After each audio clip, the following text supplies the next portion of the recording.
back to this special show from the Nasscom Leadership Forum here in Hyderabad. Before the break, we brought you the biggest voices of the Indian IT and BPO space, but now it's time to throw the spotlight onto the global giants. Well, let's hear from Shantanu Narayan of Adobe to Paul Achmalan of Capgemini, as well as David Coote of Honeywell, all betting big on India. Listen in. We actually did announce that as a result of the reduced corporate tax that our earnings would grow quite substantially in 2018 and then continue to have a lower tax rate. I think will just continue to improve American competitiveness. The other thing we also announced was that we would be bringing back the money that we had offshore, and that would again allow us to invest in innovation and continued growth for Adobe. The company, Shireen, is focused primarily on long-term growth, and access to capital was something that Adobe had even prior to this repatriation.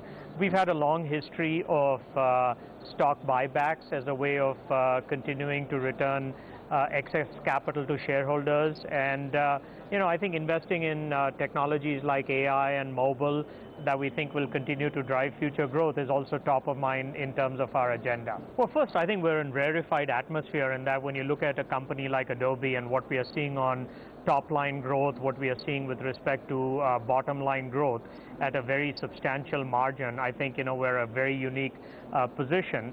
I think in terms of potential concerns that might exist, we look at the two key imperatives for the company, namely empowering people to create and helping businesses transform, and think that they represent tailwinds for many years, because that innate desire for whether you're an individual user or whether you're an enterprise to tell your story digitally, and the need for companies to determine whether digital is going to be a tailwind or headwind, we don't think is impacted by the economy. So we'll continue to monitor the economy, but we think that both of the businesses that we have are so fundamental to how individuals and businesses transform that as long as we continue to innovate, we'll see good growth. We would love to find technology companies that are innovating. I think as the evolution of the industry in India continues, services is still where there's a tremendous opportunity in terms of talent, but the product innovation in a fundamental way in the areas that are critical for us, namely digital media and digital marketing, there are none, unfortunately, that are on my radar. With respect to the entrepreneurship that we're seeing, I think the entrepreneurship in India is not in the areas that are critical to Adobe's growth, namely analytics, what we're doing with AI, what we're doing around augmented reality and virtual reality. To your question, though, in the US, sometimes valuations have got ahead of themselves. But if it's the right technology and the right people, we will still continue to be aggressive about looking at it. We bought some really interesting companies last year that are going to be the basis of some new products that we deliver this year. And so we're constantly looking, but even the organic opportunity at Adobe is so large right now. As long as we continue to deliver against that innovation, we feel very confident about where Adobe is headed.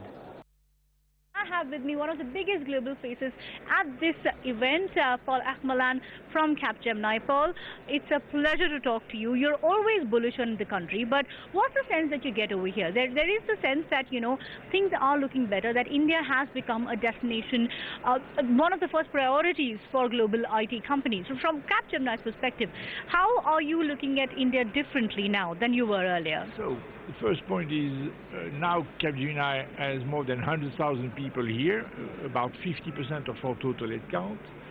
The coming challenge, and it's very exciting, is about making India the hub for innovation. Because historically, we have seen here in India extreme excellence in terms of, I would say, mass production, large delivery, large projects with a large number of people. And when we think digital, we now work for the business. And what is really characterizing the business wants something extremely quick, in a matter of weeks or months, but they are ready to improve it a year later or 6 months later, and it's an iterative model of development. And we need to involve the incredible reservoir of talent that India has produced for that digital revolution, and we are starting to see enormous traction on that. Based on the fact that you are looking at expanding more in engineering, in emerging technology, there are a lot of startups that have been showcased here at the Nasscom India Leadership Forum. Are there any interesting companies that you can look at right now? You've spoken to me last about how you're looking at niche companies, startups. Are there any interesting companies that are on the anvil? Can we expect an announcement soon? I would surprise you with a different approach. My view is we should not limit what we bring to the clients to the startups we would have acquired.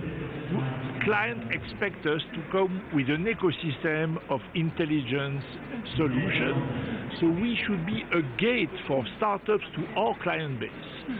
In that respect, we have opened on the globe 11 innovation exchange where we welcome local startups, be it in India, in Mumbai. The AIE is in Mumbai, another one is in Paris, of course, or in Palo Alto, no, actually downtown San Francisco. So our duty as a large provider that is well engaged with the biggest company of the world, we want to be a gate to our client of the best innovation. Last question, Paul. As far as the deal pipeline from clients is concerned, we spoke about it in depth last time, but you should have a clearer idea now that the year is ending. Will FY19 be a better year for the IT sector than FY18? The first point is we released our figures last week. Yeah. We have seen a clear acceleration in the fourth quarter of 17, which helped us to issue a guidance that was seen as quite optimistic. And this morning I saw a big bank upgrading us from hold to buy. So today we are a recommended stock because people think we're going to grow this year and the market will support that ambition. And FY19 will be better from an outlook deal pipeline perspective than FY18 for the IT sector as a whole? If everybody follows us, I think it should. Okay. Thank you so much, Paul. Always a pleasure to talk to you. Thank you. Dave, thanks very much for joining us on CNBC-TV18. It's always good to have you on the program.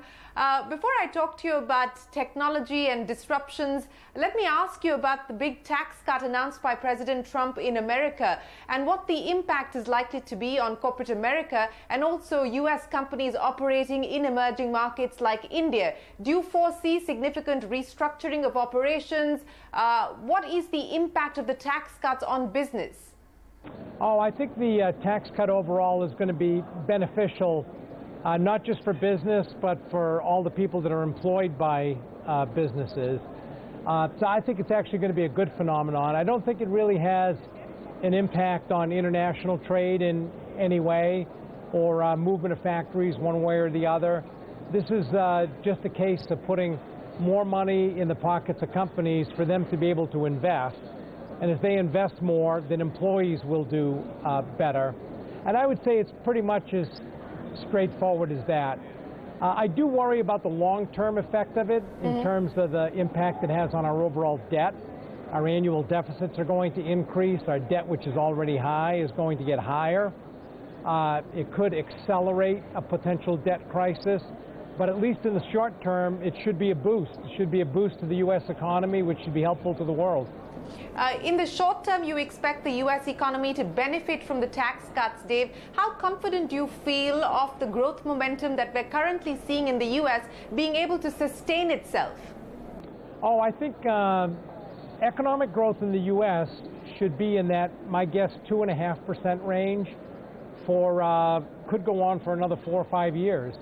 This year might be a little higher because of the tax cut impact, but over time, it's tough to see right now, other than some big geopolitical event, what could possibly bring it down. He's been bullish on India and the India story. As you look at where things are today in India, what's your own sense of the strength of the growth momentum and your own, Honeywell's own sort of story here in India?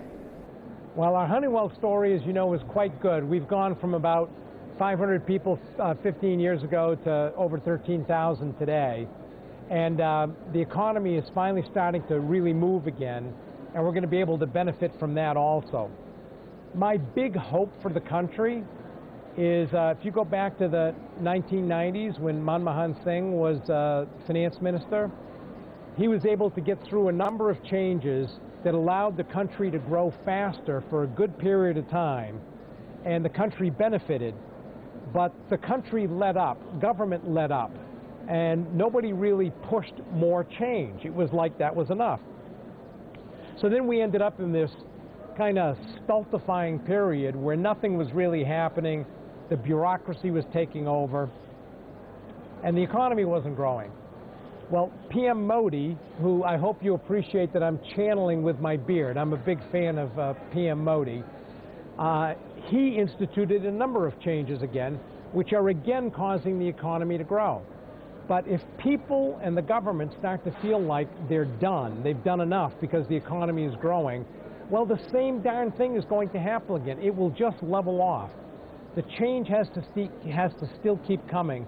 And there's a significant amount of change that still needs to occur in the country. The bureaucracy is just stifling, absolutely stifling. Retail needs to be expanded and made more competitive. Protectionism needs to disappear. Education and broadband, like we just talked about. All these things still need to happen. And I'm hopeful that people will support PM Modi's government and make these changes continue to happen over the next 10, 15, 20 years so that economic progress continues. So I'm a big fan in the possibility of what can happen in India, but those government changes need to keep happening. Well, the who's who of the Indian and global IT sector right here on CNBC-TV18. But with that, it's a wrap from Nitya and me. Well, keep it with the channel because all the news and headlines from day 2 exclusively only on CNBC-TV18. Thanks for watching.